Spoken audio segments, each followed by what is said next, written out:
Imaginez à quel point il est curieux de voir comment nous façonnons notre propre existence.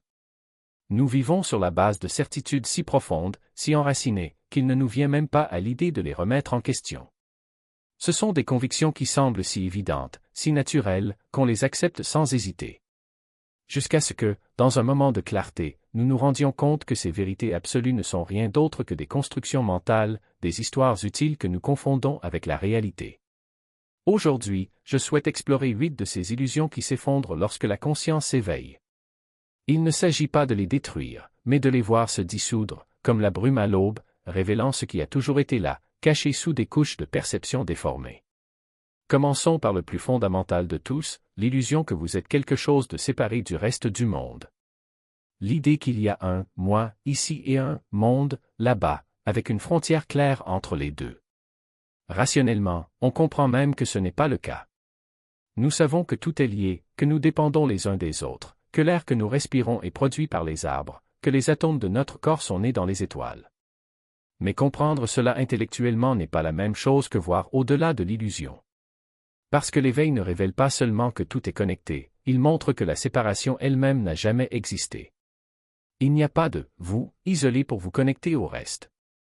La connexion n'est pas une relation entre deux choses, c'est une identité. Vous êtes le tout, vous expérimentant vous-même d'un point de vue temporaire. Pensez-y, votre corps ne s'arrête pas à votre peau. À chaque respiration, vous échangez des molécules avec l'air ambiant. La nourriture que vous avez mangée hier fait partie de vous aujourd'hui. La frontière entre intérieur et extérieur est arbitraire. Nous le traçons sur la peau pour plus de commodité, mais nous pourrions tout aussi bien le placer aux confins du système solaire après tout, sans le soleil, vous n'existeriez pas. Lorsque cette illusion de séparation se dissout, vous n'obtenez pas une nouvelle perception mystique. Vous perdez simplement une vieille croyance. Il se rend compte que ce qu'il pensait être un être isolé a toujours été une vague dans l'océan, une note dans la symphonie, un mot dans l'histoire. La vague n'a jamais été séparée de la mer. Comment pourrais-je? Il est fait de mer, il bouge avec la mer, c'est la mer qui s'exprime à ce moment-là. Et lorsque vous voyez cela, non pas comme un concept, mais comme une expérience directe, votre relation à l'existence se transforme. Vous arrêtez de défendre un petit territoire contre un univers hostile. Vous êtes l'univers et vous vous expérimentez sous cet angle. La distinction entre « soi » et « l'autre » commence à s'estomper, non pas parce que vous avez atteint un état élevé, mais parce que vous avez cessé de croire en une division qui n'a jamais été réelle. La seconde illusion découle naturellement de la première. Si vous croyez être séparé, vous croyez aussi que vous avez le contrôle, que vous êtes l'auteur de vos actes, le maître de votre destin. Nous appelons cela le libre arbitre, et c'est l'une des illusions les plus convaincantes que nous ayons. Avant de protester, je ne prône pas le déterminisme pur, ce serait simplement échanger une illusion contre une autre. Ce que je souligne est plus subtil. La question n'est pas de savoir si vos choix sont libres ou déterminés, mais qui, après tout, choisit. Observez votre esprit pendant un moment. D'où viennent vos pensées? Avez-vous décidé quelle serait votre prochaine pensée ou est-ce simplement venu à vous? Vous pourriez même affirmer que vous avez décidé de m'écouter, vous devez donc avoir un certain contrôle. Mais avez-vous décidé de vous décider? D'où vient cette décision? Si vous remontez jusqu'au bout, vous verrez que les choix naissent de conditions que vous n'avez pas choisies, votre génétique, votre éducation, votre situation, l'état de vos neurotransmetteurs à ce moment-là. Ceux qui s'éveillent voient que le « je » n'est pas le contrôleur, mais le processus lui-même. Vous n'êtes pas dans votre corps comme un conducteur de voiture. Vous êtes ce que fait votre corps. Le sentiment d'être un ego séparé, assis derrière vos yeux et tirant des leviers, est une construction, une fiction utile que l'évolution a développée parce que les organismes qui croient avoir le contrôle se battent plus fort pour survivre. Mais voici le paradoxe, lorsque l'illusion de contrôle se dissout, vous ne devenez pas passif. N'arrête pas de prendre des décisions ou d'agir. Ce qui change, c'est le poids de la responsabilité, le fardeau de porter l'univers sur vos épaules. Les choses continuent à se produire. Des choix sont encore faits. Mais il n'y a plus de « vous » séparé qui maintient tout ensemble. Imaginez une rivière qui coule. La rivière n'a pas besoin de contrôler son débit. Ne vous inquiétez pas si ça coule correctement. Il coule simplement, selon sa nature et les conditions qu'il rencontre. Lorsque l'illusion de contrôle disparaît, vous réalisez qu'il en est ainsi. Vous ne contrôlez pas votre vie. Vous êtes votre vie, qui se déroule selon votre nature. Et, ironiquement, quand on arrête d'essayer de tout contrôler, quand on arrête de forcer, de pousser et de manipuler, les choses se déroulent souvent plus naturellement. Non pas parce qu'il a acquis un quelconque pouvoir magique, mais parce qu'il a cessé d'interférer avec l'intelligence naturelle du processus. Nous arrivons maintenant à l'une des illusions les plus tenaces, l'idée que le temps est une ligne droite, s'étendant du passé au futur, et que nous avançons le long de cette ligne vers quelque chose de meilleur, vers la complétude, vers un destin. C'est l'illusion qui nous maintient éternellement insatisfaits du présent. Nous nous préparons toujours, nous travaillons toujours vers quelque chose, nous devenons toujours. Je serai heureux quand j'obtiendrai le poste, quand je trouverai une relation, quand j'atteindrai l'objectif. Mais lorsque nous atteignons l'un de ces points, le moment présent est toujours là.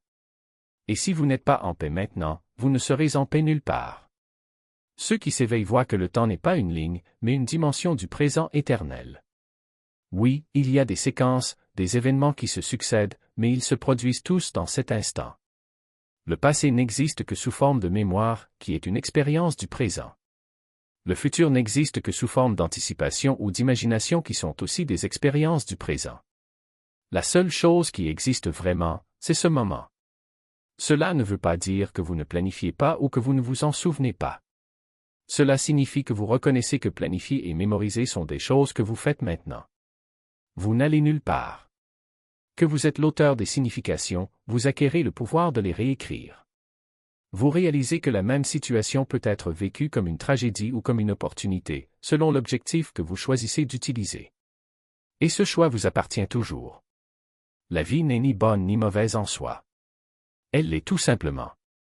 Ce que l'on ressent devant elle ne vient pas des faits, mais de l'histoire qu'elle en raconte. Et lorsque vous reconnaissez cela, quelque chose d'extraordinaire se produit, vous cessez d'être victime des circonstances et devenez le narrateur conscient de votre propre existence. Non pas parce que vous niez la douleur ou la joie, mais parce que vous arrêtez de croire qu'elles vous définissent. Ce ne sont que des couleurs sur le tableau et vous êtes l'artiste qui décide comment les peindre. La 8e tromperie consiste à croire que vous êtes séparé du monde. C'est l'illusion la plus profonde, la racine de toutes les souffrances.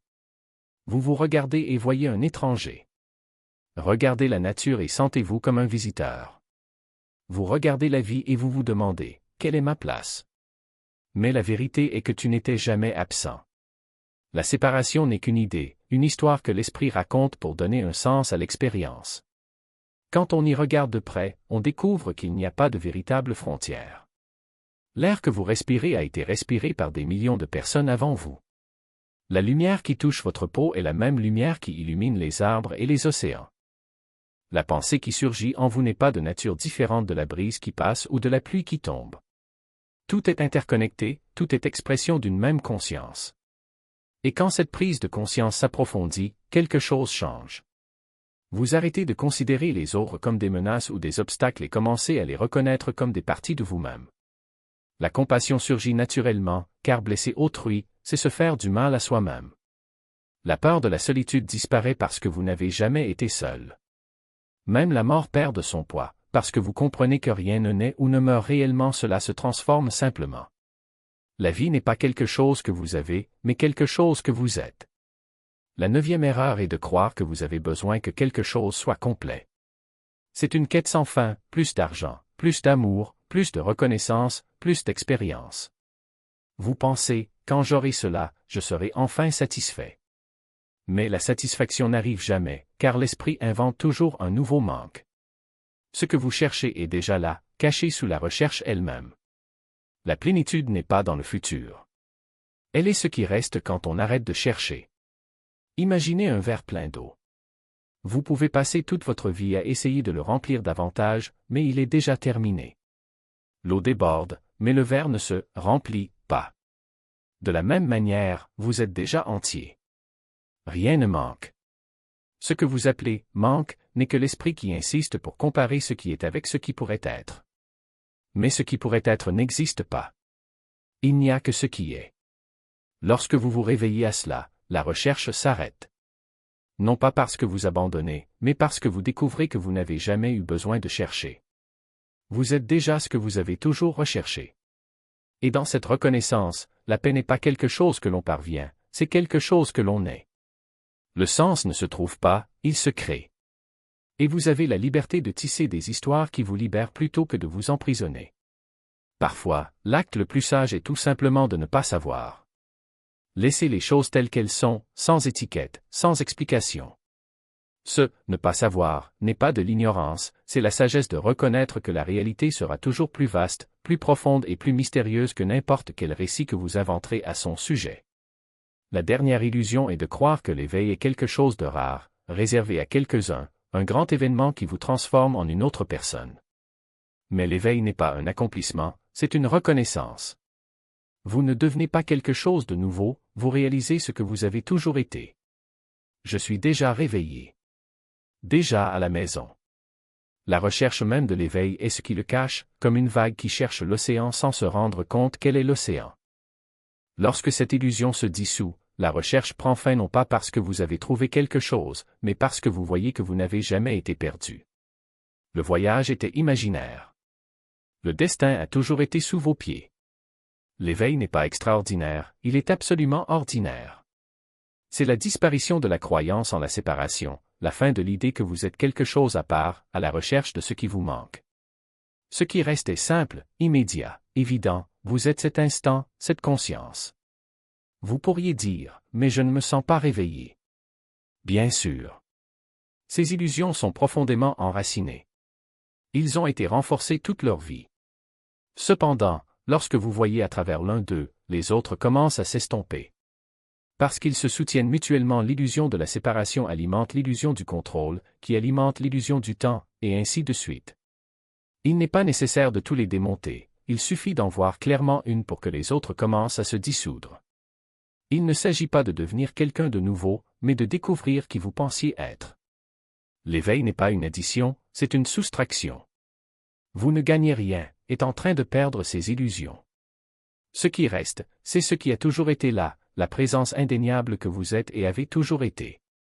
Le Bouddha l'appelait l'éveil, Jésus l'appelait la renaissance, les taoïstes l'appelaient le retour à la source. Des mots différents pointant vers la même vérité, la reconnaissance de la réalité qui a toujours été là. Et vous n'êtes pas obligé de le croire. Vous pouvez le constater par vous-même. Regardez votre propre expérience.